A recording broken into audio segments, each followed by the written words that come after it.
So this is our tier 3. It's the first battleship you get. But it's actually, as you were just talking about, it's a lot of firsts, right? There's a whole bunch of first times we did things. It was the first U.S. dreadnought, and it was the first battleship, I think, of any type to use that centerline argument. Like if you look, or centerline armament, not argument. Like if you see it's the Miyoko is the first Japanese battleship. So. That has like the 2 guns off to the side, but with South Carolina, the focus was put on broadside armament versus, heading at or away from.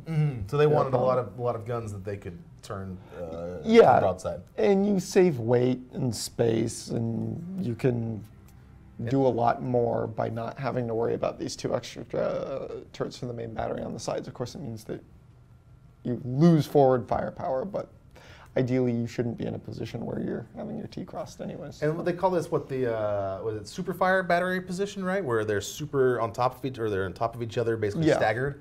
I can zoom into that real quick. You can see basically like one is on top of the other one. And this is sort of the first time in general this was done, or just for the U.S. battleships? Just for the U.S., because like HMS Dreadnought had. To have 2 turrets? I'm suddenly done. Quick, go to the Japanese one. We can tell real quick. Which one? Japanese. There we First one here in the client, the Kawachi. Sorry, I was thinking of the Kawachi. So yeah, no, it might actually be the South Carolina might be the first. I apologize. I'm embarrassed that I did not know that off the top. That's of my right. But that's what you're talking about with the turrets, basically on either side of the ship versus superimposed on top of each other, essentially. Bingo. So that's really exciting. What was this thing about? I wrote down a note here to say lattice masts. Do you know what that is? Yeah, so check out the kind of wireframe. Yeah. So you'd have a couple poor folks up on the top of those directing fire for the main battery. Oh, geez. And the lattice mast kind of becomes a hallmark of U.S. battleship design. Like, actually, I think all of these. First U.S. French ship had a super firing cannon, but not primary armament. Sorry. Thank you, Nick. Nick. I was just corrected by my boss. First U.S. ship to have this super firing main battery. There was a French ship which had a super firing gun, but it wasn't the main battery. Yes. Whoops. Well, thank you, Nick. Thank you very much. So the lattice mast, sorry, you're saying it sort of became a hallmark of U.S. ships in general. Yeah, as a matter of fact, if you look at most of the ships on the U.S. tree, when you have the base stock configuration come with lattice masts. Well, let's keep rolling down the tree, though. I mean, like, there's all sorts of. Actually, real quick, this is a beautiful port. Ships. There are cooler ships than this, even though this one is awesome. But I want to purchase premium time. Okay. Because you're going to see how awesome our premium port is. Behold the beautiful premium port when it loads. But what is the next ship you want to talk about, actually? You want to talk about the...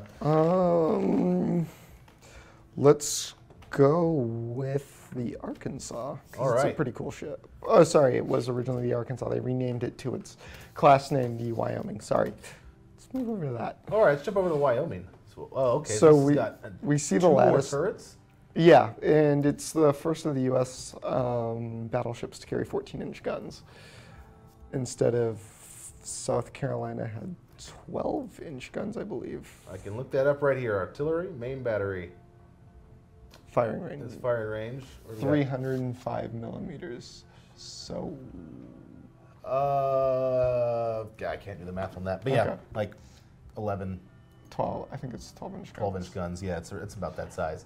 So this guy's got some bigger guns, and it's got a ton of them. It looks like. Yeah. So you get an even more of a focus on broadside firepower. Because you just look at it, it's completely insane.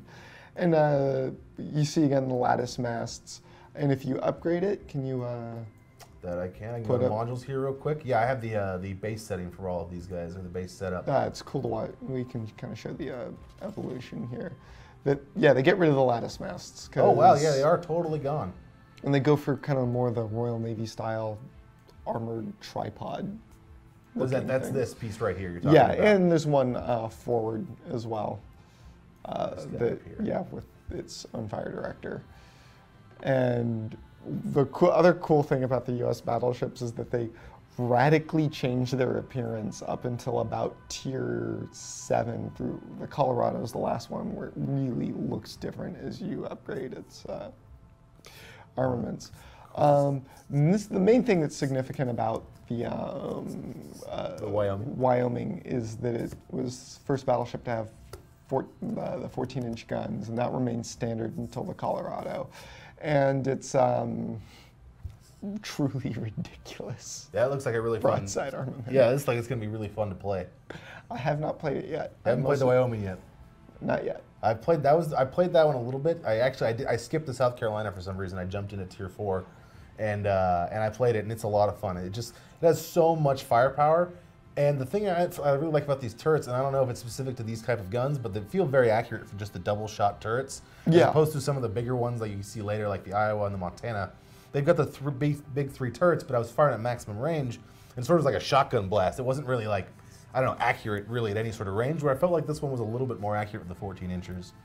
I don't know, maybe that's just game mechanics. I don't know if there's any real world basis in that, but yeah, what do we got next? So we got a whole bunch of ships to get through. We got the New York, what's particularly cool about the New York is that it's 2 ships of this class, USS New York and USS Texas.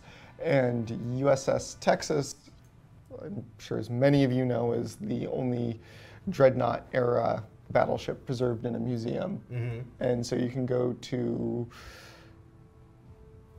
spacing on the city, in San Jacinto State Park and visit USS Texas in person. And it's pretty amazing ship. They had a long history through, they were commissioned during World War I and saw service through World War II, and Texas was decommissioned, served in both theaters, both the Pacific and the Atlantic, provided gunfire support on D-Day, and they're awesome ships. Yeah, it looks like it's got some serious, I was going to point out the secondary armaments. It looks like there's some serious secondary guns in this thing as well. The whole kind of single-purpose broadside secondary guns starts to go out of it becomes less popular as the U.S. battleships develop. Like I know New Mexico still had them, Colorado still had them, but when you start seeing North Carolina and onward, they're left out. Well, here's a really fun one. I want to jump on this next one because there's a bunch of really cool things about this one. This is the New Mexico, right? Yeah. So first off, we got, triple guns turrets. So yeah, which is exciting. It looks like you got what did you call it again? Lattice masts again. You got the lattice masts. If I upgrade this to the new? Oh yeah, they're gone. Oh, they're gone. Okay, let me go do that because I want to check this out. Go right away. Let me get this last guy here, and I'll purchase that. Oh wow! Yeah, I mean it radically. That is a huge superstructure that comes out of nowhere. Yes. Did I lose a turret for that? No. That was so interestingly, the Wyoming has 6. The New York has 5. Let me see if I can get back here. And then the New Mexico now we're down to 4. Yeah. But we've added an extra barrel to each of the turrets. Each of the guns, you still got the same 14-inch guns. The New Mexico class is really interesting because it's one of the few pre-war, had a bunch of actually interesting things about it, starting with its power plant. It used a kind of the steam turbines would turn electrical generators, which would in turn drive the main gears, so it was advertised as the electrical battleship. Right. So it's sort of a hybrid. Because a lot of the other turrets are just basically mainly cranked, right? Basically. No, this is. Sorry, did I say turrets? I meant to say propeller shafts. Oh, propeller shaft. Okay, interesting. Yes, propulsion. So it's electrically powered in terms of its engine and sort of, as in like it still has to burn fuel. Right, it's still create steam and things like that. Interesting. Because I noticed that, and maybe this is slightly off topic because we're just talking about electrical turrets, but the electrical turrets were a big advantage, right, in general, in terms of how fast they could turn, but were they less reliable, or is that a... I suspected that by this point all the turrets were electrically operated. Yeah. Yeah, I'm sorry, I brutally misspoke when I said, you wouldn't see Each one of those turrets is the size of a small office building. Yeah. So you can zoom in a little bit on the AA guns. I mean, that's the other thing I found really powerful on most of these ships was the AA was really good. It gets insane on the U.S. battleships. You grow increasingly less worried about attack from the air. This ship in particular is fantastic. Sorry. In its first triple turrets fitted to triple 14-inch turrets fitted to a battleship in the electrical power plant. So, yes. Pretty beautiful ship in general. I think we're gonna have a lot of fun. Actually, with this I have a photograph from 1923 of USS Mississippi, which was a ship of this class on my desk. Awesome. Yep. Let's keep rolling along. We're almost there. We got about another 4 ships left, but Colorado. So what's special about the Colorado? Do you know much about this ship? Yeah, so Colorados are pretty famous for 2 ships of the class. USS West Virginia and USS Maryland were present at Pearl Harbor for the attack, with West Virginia being sunk and Maryland being damaged. The West Virginia was later refloated and joined up with Maryland for the Battle of Sargasso Strait, which was the last gunfight between battleships. So this is one of the last battleship classes in history to engage another battleship in combat. She was the first U.S. battleship to mount 16-inch guns, and they got them in double turrets. But the Colorados also look a lot like the Tennessee class, which is visually really near identical. The difference being that the Tennessees have triple 14-inch guns and not the double 16 inches. Yeah. 16 inches. I mean, that seems just massive to me when you think about a 16-inch gun. That's just astronomical sized. Yeah. I mean, it's like that. Yeah. And just shy of 2,000-pound projectile. Wow. Steel filled with explosives. 1-ton projectile it's chucking out there. Well, not quite a 1-ton. They get to the 2,000 or the 2,700-pound projectiles are fired from Iowa and Montana and actually North Carolina, I suspect. Well, yeah, North Carolina's next. Actually, let's hop over to that. I had a lot of fun with this ship. This is like one of my favorite ones to play. I had a just ridiculous amount of fun just running around with this thing. I think I was saying this earlier to Nathan that this is the ship I literally went into a battle and I got shot a bunch of times. I just didn't take damage. I didn't repair it. I just didn't take any damage at all. And we were talking about this earlier, and maybe you can help us verify this. Is the deck armor on these battleships in general is very strong, right? I mean, U.S. battleships, and we skipped over this, but starting with the New Mexico onward, they use a concept, an armor design called all or nothing, which is that the really, and it's done as a weight-saving measure, basically, is that, and protection against long-range fire, is that the important armor spaces, so your magazine, machine spaces, and tops of the turrets, so to protect the main battery, and bridge and plotting room, are protected against long-range shots, which just messed up the Royal Navy at Jutland. Kind of long-range. Yeah, the plunging fire. Right. It showed a little bit in the when we were talking about penetration mechanics earlier, and the difference between if you're close and that sort of straight beeline shot towards them, and the more plunging fire. And if you fire, say at the belt right here, and you're close, then that's almost it's a much flatter angle than obviously trying to hit the deck. But conversely, if you're far away and you're sort of lobbing those shots, hitting the belt, you're basically hitting it parallel. that's not going to do a lot for armor, or not a lot for your shell. And so with the U.S. battleships, they're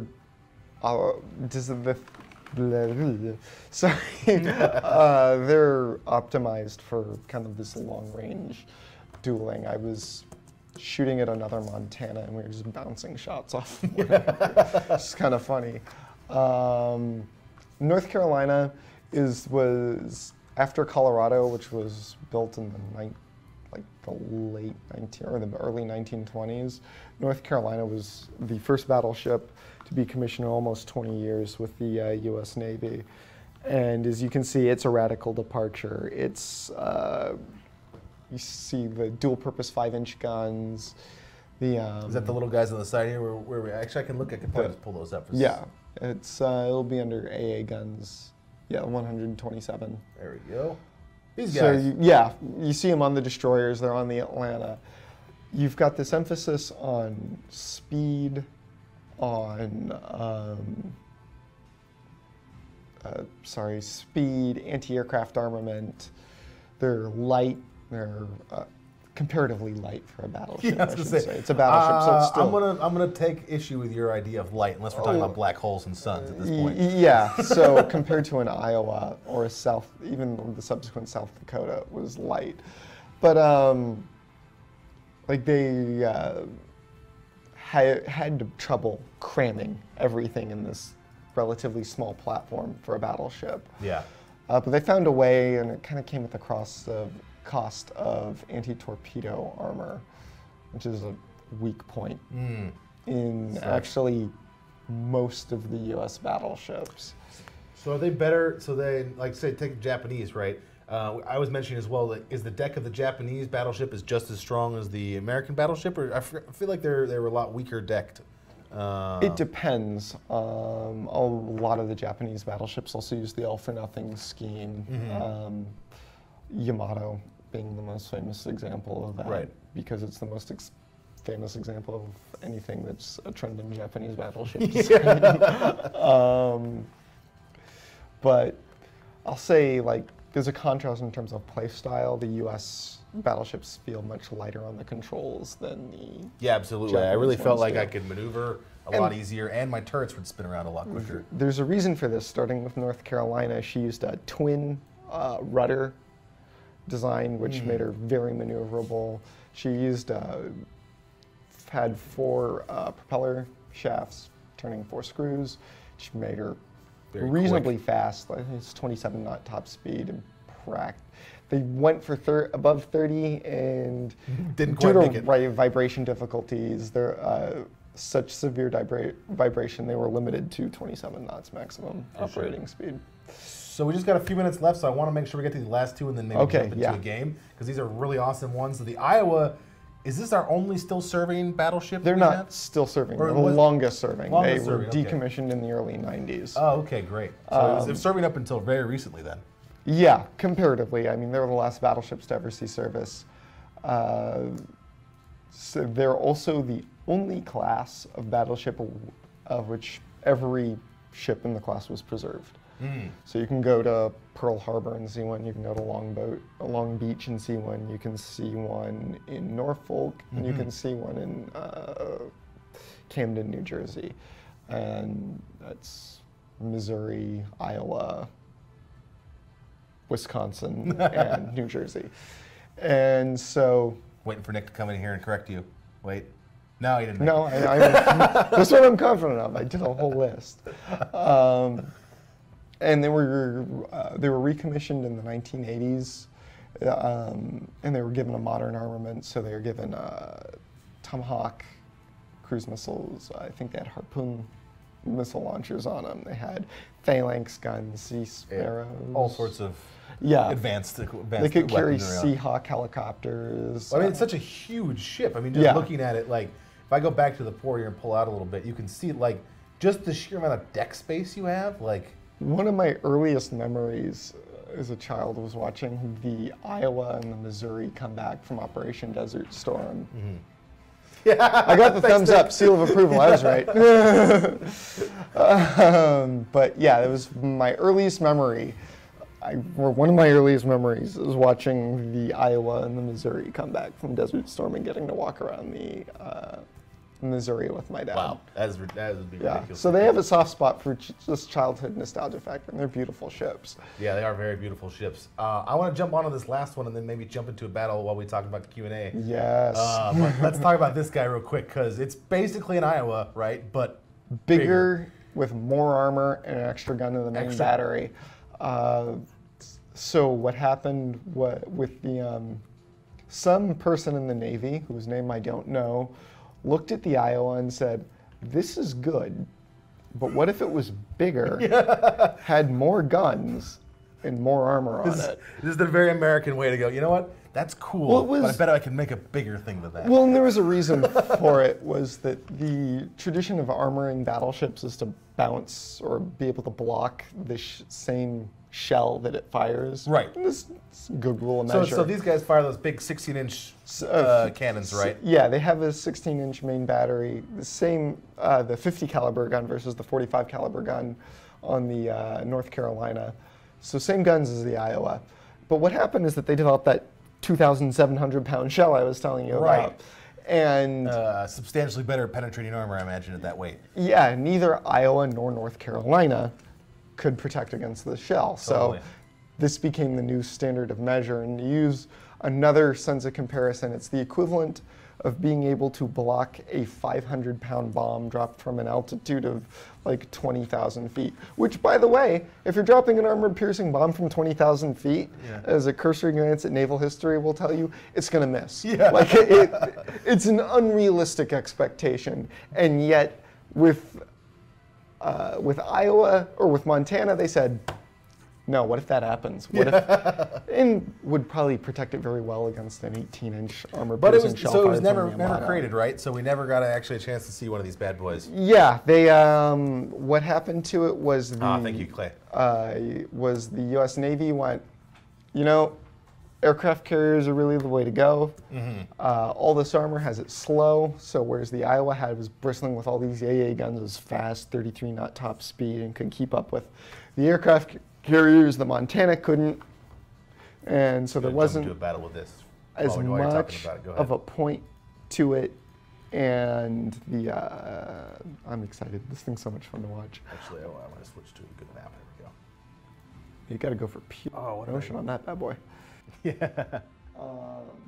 And it's got all these wonderful features to it, but or particularly its insane armor, and used a really different interior machinery organization, which the details of which are a bit confusing to me, I will admit.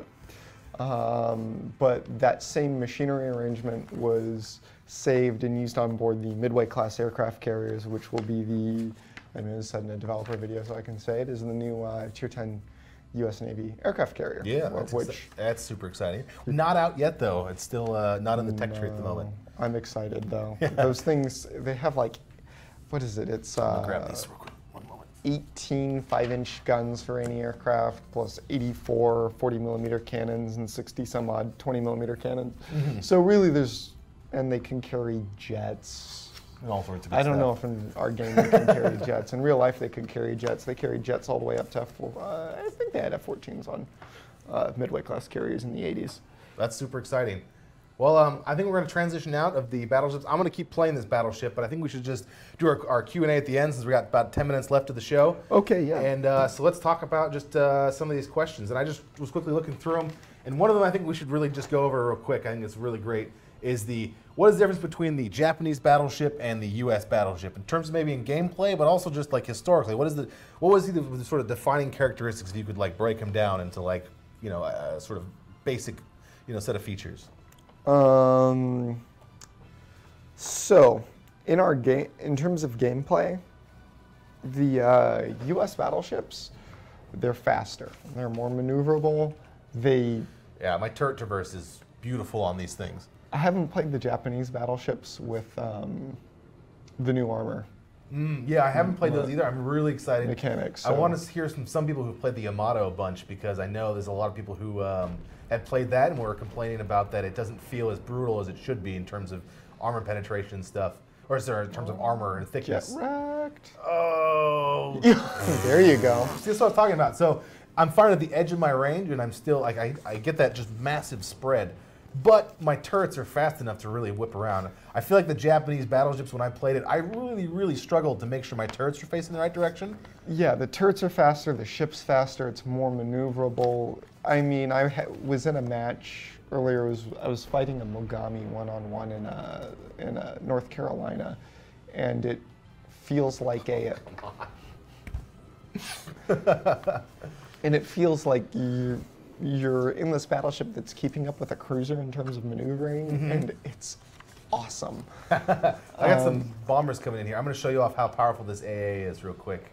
Come here, buddy. You just need to come a little closer. Actually, I think if I turn my ship a bit to give my AA guns a little better angle. Actually, how far is he? He's a little farther off than I thought he was. I thought he was close. But it's a fantastic ship. So, in terms of history, particularly with the late war U.S. battleships, I shouldn't say late war, but the modern battleships, starting with the North Carolina, South Dakota, which isn't in the tech tree right now. There we go. Big money. There you Hit to go. the Citadel. That's what I'm talking about. Come on. Oh, get wrecked, son. They also feel... Yes, keep firing at me and do no damage. Yeah, they can hope to do fires. That's about it. Look at this. Look at how much damage I'm taking from these shots. Oh, nothing. And yeah, it's covered in secondary batteries too. It's amazing. I'll just send out my secondary battery to go kill that guy. My anti-aircrafts are going to kill that thing, and I'm just going to keep firing at stuff. And I'm just going to drive through the middle of the map. You can kind of see behind me the engagement range that the ship has. It's just the whole battlefield. Best described as, yes, everywhere. Oh yeah, sorry, buddy. Get wrecked. Yeah. So yeah, I'm playing with to be fair, I'm playing with a bunch of bots, and I think they put an Erie in here with me. So I may no. Okay, no, it was a Clemson. Whatever. That was still awesome.